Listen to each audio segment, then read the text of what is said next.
মানুষ দেখতে ইচ্ছে হলে আমি যে মুখগুলো দেখতাম, একটা দীর্ঘ সময় পর তাকিয়ে দেখি তাদের কেউই আসল মানুষ না। যাদেরকে মানুষ ভেবে এসেছি তাদের প্রত্যেকের মুখের উপরই ছিল এক একটা লং লাস্টিং মুখোশ। মুখের উপরে থাকা ভারী মেকআপের মতো যে মানুষগুলো সরাতে খানিক সময় লাগে,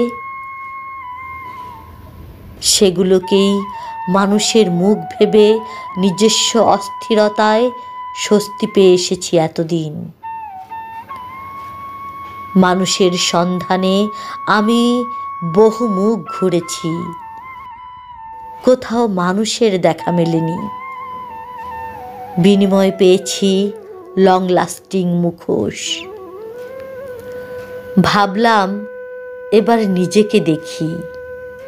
মাথা তুলে আয়নার সামনে দাঁড়াতেই জাগ্রত বিবেকের সাথে সজোরে ধাক্কা খেলাম।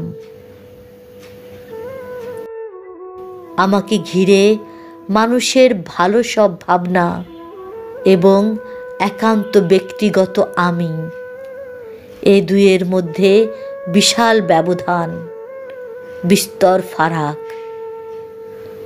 মনে হলো অবিকল মানুষের মতো দেখতে আমিও এক মুখোশের মুখ। সেই থেকে ভাবছি শুদ্ধ মানুষ হবার আগে আর কখনো আয়নার সামনে দাঁড়াবো না।